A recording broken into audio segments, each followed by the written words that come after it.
The fog clung to the ground like a living thing, wrapping itself around the long runways of East Anglia as the first engines rumbled awake. In that cold October dawn, the men of the 8th Air Force stood beside their B-17 seconds, breath turning to frost, jackets stiff with the night's moisture. They checked their guns and oxygen lines, tightened their gloves, and tried, often unsuccessfully, to quiet the instinct that told them the truth. Many would not return. They knew what waited beyond the English coast, a sky filled with flak and fighters, a battlefield where aluminum burned like paper, and where a single mistake, one frozen gun, one sputtering engine, could send 10 men falling toward the fields of Germany. Yet they climbed aboard anyway, driven by a mission that commanders insisted could change the war itself, strike the heart of Germany's ball-bearing industry, and cripple the machinery of the Reich. What forced them into a mission so lethal that survival odds hovered near 35%? Why did leaders keep sending men into a storm that seemed impossible to outfly? To understand the answer, and the turning point that followed, we must go back to the morning when courage met catastrophe in the skies over Schweinfurt. The mission to Schweinfurt did not emerge from desperation alone. It came from a cold, mathematical truth at the center of German industry. Deep inside Bavaria, the factories of Schweinfurt produced the ball bearings that kept the Reich's war machine turning tiny steel spheres that made tank turrets rotate, aircraft propellers spin, submarine periscopes rise, and artillery traverse with lethal precision. Without them, Germany's mechanized warfare would seize like an engine without oil. To American planners, Schweinfurt was not just a target, it was the fulcrum on which an entire war might pivot. But reaching it required flying straight into the jaws of the Luftwaffe. By mid-1943, crews of the 8th Air Force understood the cost of deep penetration raids better than any statistic could express. Empty bunks appeared in their Nissen huts with unsettling regularity. Personal effects, photos, watches, letters folded with care were packed up for shipment home. And every new briefing reminded them of a truth whispered in mess halls and written in letters that would never be sent. Bomber crews had only about a 1 in 3 chance of surviving their required 25 missions. Yet U.S. doctrine insisted the bomber could defend itself.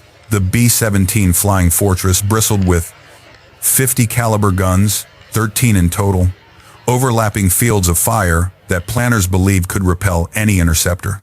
Combat box formations, layered high, middle low, promised mutual protection. On paper, the system looked unbreakable. But in the skies over Germany, the Luftwaffe had already begun to dismantle that theory piece by piece. The double strike of the 17th of August, 1943, exposed every weakness. The plan was elegant. One force would strike the Messerschmitt factory at Regensburg and continue south to bases in North Africa, while a second force hit the ball-bearing plants at Schweinfurt before returning to England. In theory, German fighters would be forced to split. In reality, fog smothered the airfields of the Schweinfurt force. Hours slipped away as bombers waited on runways they could barely see. Regensburg flew on schedule, alone. German radar detected them immediately, and every available Luftwaffe unit launched to intercept. By the time the delayed Schweinfurt formation finally crossed into Germany, the same fighters refueled, rearmed, reinforced, were waiting for them again. 60 bombers never returned. 600 airmen were killed, captured, or lost to the sea. For the Americans, the raid was a strategic lesson written in fire. Without long-range escort, daylight bombing was not merely hazardous, it was unsustainable. Yet the target remained vital. Schweinfurt still produced nearly half of Germany's ball-bearing supply. Destroying it could have slowed the Reich more than any battlefield victory. And so the 8th Air Force prepared to try again, knowing full well what awaited them across the channel. The stage was set, the enemy was ready, the doctrine was breaking, and the men of the 8th Air Force were ordered back into the storm. The sun had barely risen when the bomber stream crossed the Dutch coast, but already the men inside the flying fortresses felt the weight of what was coming. Frost clung to the inside of their oxygen masks. The air temperature had dropped to 40 degrees below zero. Even the smallest wound could freeze before a bandage was applied. Yet it was not the cold that tightened their chests, it was the moment the P-47 Thunderbolts waggled their wings, turned west, and disappeared. Fuel. That single constraint dictated everything. At 11 a.m., the escorts turned back toward England, their tanks nearly dry. For the next 3 hours, the B-17 seconds would be utterly alone in the most dangerous airspace in the world.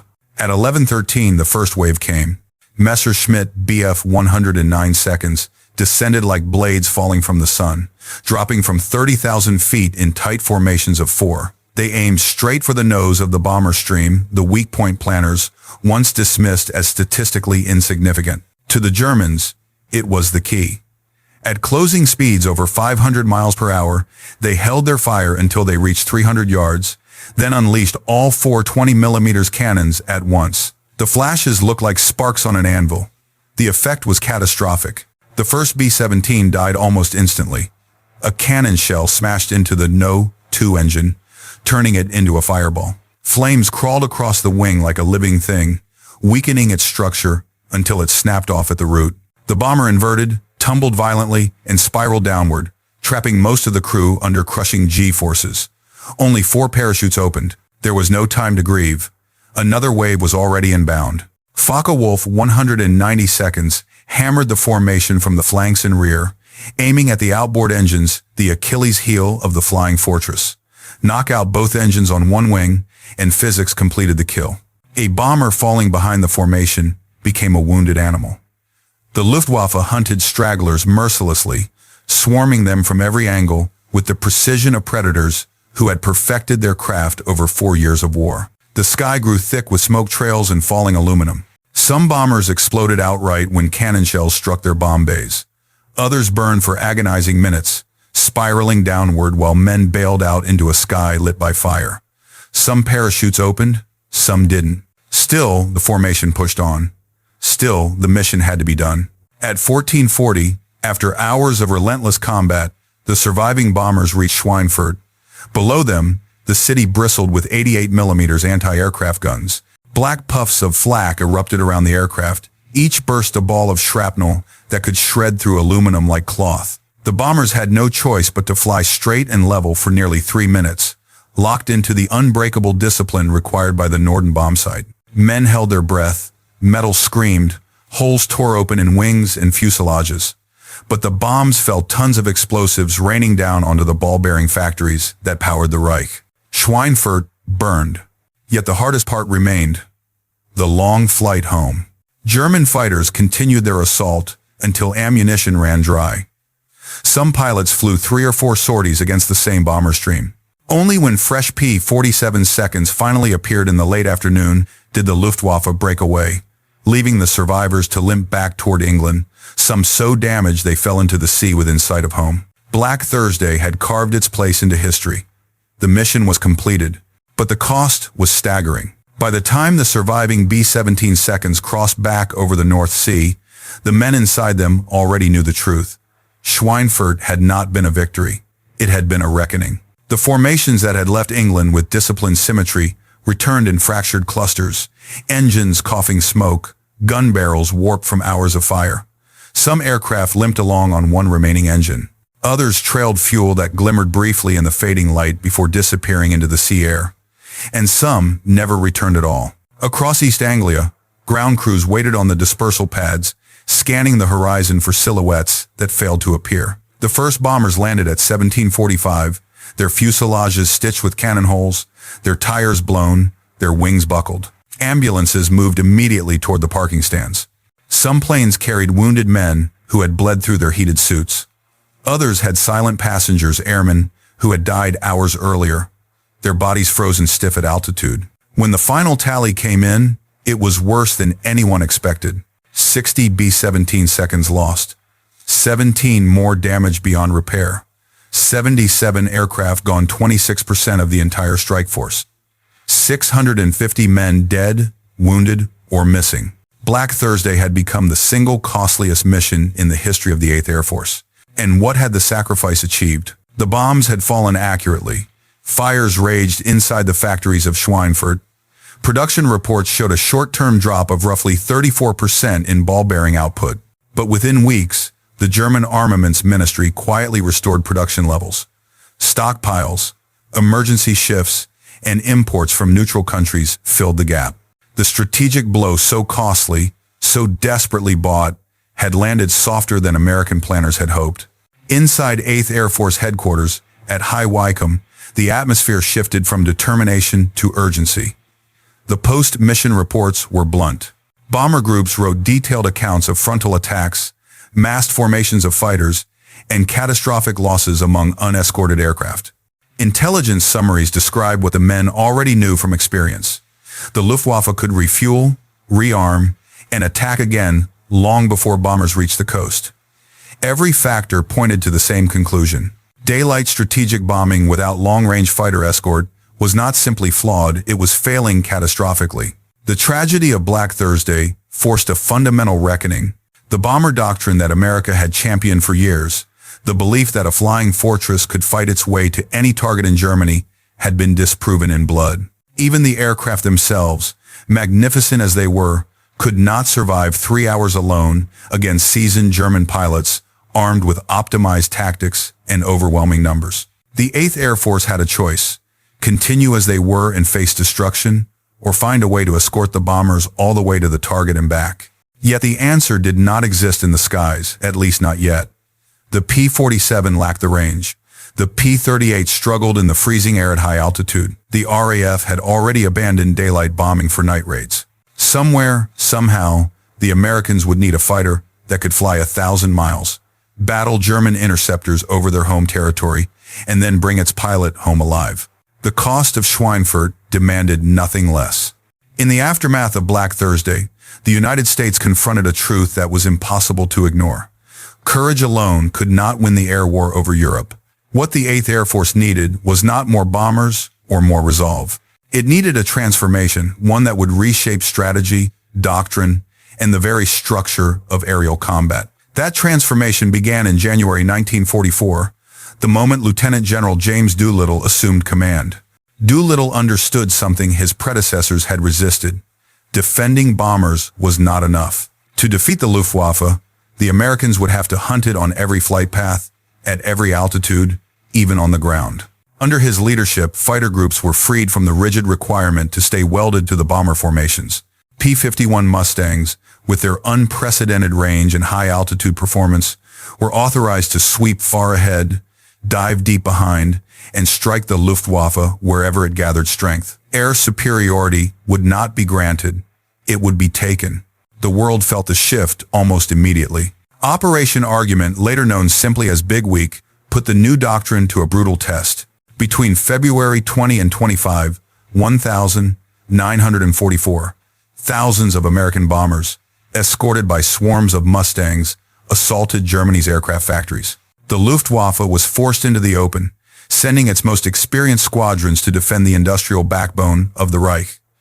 The result was devastating. Germany lost hundreds of fighters and nearly 100 irreplaceable veteran pilots in less than a week. Their training programs, starved of fuel and resources, could not replace them. For the Allies, Big Week was more than a tactical victory. It was a strategic turning point recognized across the globe. British commanders observed that the Luftwaffe, once the terror of Europe, was beginning to break under the relentless weight of American air power.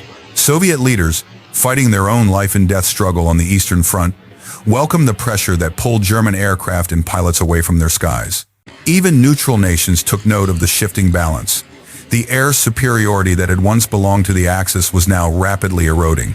For the United States, the implications were profound. Doolittle's doctrine and the arrival of the P-51 Mustang had altered the trajectory of the war.